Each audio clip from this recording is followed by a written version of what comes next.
Break के बाद आप सभी का स्वागत है। इस बीच पटना से बड़ी खबर उसका रुख करेंगे। सीडब्ल्यूसी मीटिंग से पहले कांग्रेस का बयान सामने आया। बिहार से जानकारी है, सीट बंटवारे पर महागठबंधन में चिंता नहीं है। कांग्रेस ने कहा तालमेल के साथ सीट शेयरिंग कर लेंगे। ये अलावरू का बयान सामने आया, कहा कि सीट शेयरिंग पर अच्छे से बात चल रही है। एनडीए को चिंता करनी चाहिए क्योंकि वहां पर सहमति नहीं है। ये बड़ी खबर है जिस बीच निकलकर सामने आ रही है। कांग्रेस का ये बड़ा बयान निकलकर सामने आया है। तो बिहार में सीट बंटवारे को लेकर कांग्रेस का बयान सामने आया। कांग्रेस ने कहा कि इंडिया ब्लॉक में महागठबंधन में किसी भी प्रकार की कोई दिक्कत नहीं है। सीट शेयरिंग आपसी सहमति से कर लेंगे। बड़ी खबर है, सीडब्ल्यूसी मीटिंग से पहले कांग्रेस का बड़ा बयान सामने आया है। सीट बंटवारे पर महागठबंधन में चिंता नहीं है, तालमेल के साथ सीट शेयरिंग कर लेंगे। अलावरू का ये बयान सामने आया है, सीट शेयरिंग पर अच्छे से बात चल रही है। एनडीए को चिंता क्योंकि वहां पर सहमति नहीं है। ये बड़ी अपडेट निकलकर सामने आई है। और सीट बंटवारे पर महागठबंधन में चिंता नहीं है, ये कांग्रेस ने कहा। तालमेल के साथ सीट शेयरिंग कर लेंगे। अलावरू ने कहा है सीट शेयरिंग पर अच्छे से बात चल रही है। कांग्रेस का ये बयान सामने आया है। ये बड़ी अपडेट निकलकर सामने आई है। बिहार में जिस तरीके से विधानसभा चुनाव होने हैं, तो बिहार विधानसभा चुनाव से पहले सीट शेयरिंग का मुद्दा चर्चा का विषय बना हुआ है। और दोनों ही दलों में, दोनों ही तरफ से, पक्ष और विपक्ष दोनों ही तरफ ये चर्चा का विषय बना हुआ है सीट शेयरिंग को लेकर कि किस तरीके से सीट शेयरिंग दोनों तरफ से होंगी, किस तरीके से जो है सीट शेयरिंग की जाएगी।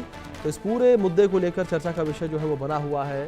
तो सीडब्ल्यूसी मीटिंग से पहले ये बयान सामने आया सीट शेयरिंग को लेकर, कहा कि सीट शेयरिंग पर अच्छे से बात चल रही है। एनडीए को चिंता क्योंकि वहां पर सहमति नहीं है। ये कहा कांग्रेस ने कि एनडीए को चिंता क्योंकि वहां पर सहमति नहीं है। एनडीए में सहमति न होने की बात कही गई है कांग्रेस के द्वारा। तो बड़ी खबर है जो सामने आ रही है। एनडीए को चिंता क्योंकि वहां पर सहमति नहीं है। अलावरू का ये बयान सामने आया, कांग्रेस का बयान सामने आया। सीट शेयरिंग को लेकर बयान सामने आया कि सीट शेयरिंग को लेकर कोई चिंता नहीं है। ये बड़ी अपडेट जो सामने आ रही है। सीट शेयरिंग अच्छे से चल रही है। एनडीए को चिंता क्योंकि वहां पर सहमति नहीं है, ये कहा कांग्रेस ने। तो सीडब्ल्यूसी मीटिंग से पहले बड़ा बयान है कांग्रेस का ये। सीट बंटवारे पर महागठबंधन में चिंता नहीं है। हमारे सहयोगी शैलेंद्र कुमार जुड़ गए हैं, उनका रुख करेंगे अपडेट्स के लिए। शैलेंद्र, सीडब्ल्यूसी की मीटिंग होनी है, उस मीटिंग से पहले कांग्रेस का एक बड़ा बयान निकलकर सामने आना कि सीट शेयरिंग को कोई भी चिंता नहीं है। लेकिन शैलेंद्र जी, जिस तरीके से तेजस्वी यादव ने इशारों में कहा था कि वो बिहार में जितनी भी विधानसभा सीटें हैं उन सभी पर अकेले चुनाव लड़ेंगे, तो ऐसे में कहीं ना कहीं इंडिया ब्लॉक में भी जो कह सकते हैं खींचतान सीट बंटवारे को लेकर वो देखने को मिली। देखिए, साफ तौर पे है, एक कहावत है अपने यहाँ कि हाथी के दांत होते हैं, खाने वाले और होते हैं, दिखाने वाले और होते हैं जी। तो ये दिखाने वाली चीजें हैं कि ये चीजें हैं, इन्हें कुछ कोई चिंता नहीं है, सब हो जाएगा, समय से हो जाएगा। सीट बंटवारा होगा तो सीटों को, किन सीटों पर लड़ेंगे ये भी बात हो जाएगी। ये तो नेता कह ही रहे हैं और ये आज से नहीं कह रहे हैं कि कहें कि महीनों से बातें चल रही हैं। लेकिन सवाल ये था कि एक डेडलाइन तय हुई थी, या कहें कि अंदर अंदर एक सहमति बनी थी कि 15 और 16 जो सितंबर है उस तक जो है सीट बंटवारा हो जाए तो अच्छा है। और इसको जो अंदर खाने में जो महागठबंधन के नेता हैं वो भी कहते थे। लेकिन लगता है चीजें आगे नहीं बढ़ पाई या चीजें बन नहीं पाई। यही वजह है कि आज 22 तारीख है, 22 सितंबर हो गया, लेकिन अभी तक कोई घोषणा नहीं हो पाई है, कुछ चीजें नहीं हो पाई हैं। तो आप समझ सकते हैं कि आखिर चीजें चल कहाँ रही हैं, परेशानी है कहाँ पर। क्योंकि साफ तौर पर नेता जो भी हो, चाहे एनडीए के नेता हो, चाहे महागठबंधन के नेता हो, और सब यही कह रहे हैं कि नहीं, हमारे गठबंधन में कोई समस्या नहीं है, सामने वाले का देख लीजिए, सामने वाले के यहाँ कोई कहे कि प्रॉब्लम ही प्रॉब्लम है। तो ये एक कहे कि बोलने वाले बयान है। लेकिन सच्चाई ये है कि दोनों ही गठबंधनों में अभी सीट बंटवारा नहीं हो पाया है।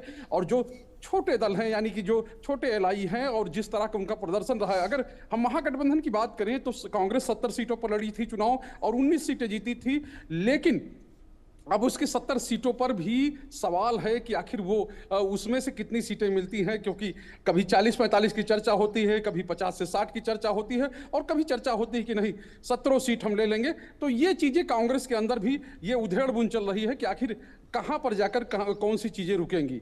और इसी तरह से अगर बात करें कि जो स्ट्राइक रेट की है, क्योंकि सबसे वाम दलों का स्ट्राइक रेट जो था वो जबरदस्त था। ऐसे में वाम दल चाहते हैं कि नहीं, हमको ज्यादा सीटें मिलनी चाहिए, क्योंकि 19 सीटों सीटों पर CPI-ML यानी माले लड़ा था और 6 सीटों पर जो कहें कि CPI-M ने प्रत्याशी उतारे थे और इसके इन लोगों का जो स्ट्राइक रेट था वो गजब का था, यानी कि वो सबसे ज्यादा सीटें जीते थे अगर महागठबंधन में देखा जाए औसत के हिसाब से।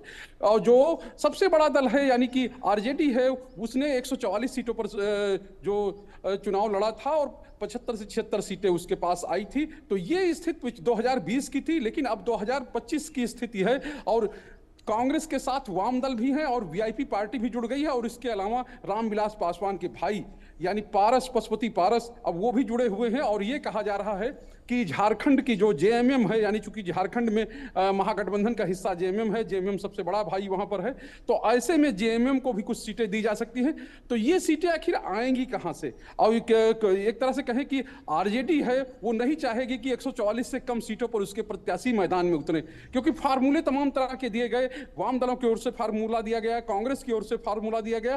चूंकि फैसला इसमें तेजस्वी यादव को करना है, फैसला लालू प्रसाद यादव को करना है और फैसला चूंकि सबसे बड़े दल के रूप में वही है और एक तरह से कहें चुनाव की जो समन्वय समिति है उसको लीड कर रहे हैं तेजस्वी यादव, तो उनके ऊपर ही सबसे बड़ी जिम्मेदारी है कि आखिर वो किस तरह से अपने साथियों को मनाते हैं, किस तरह साथियों को आगे ले जाते हैं। और ऐसे में ये बयान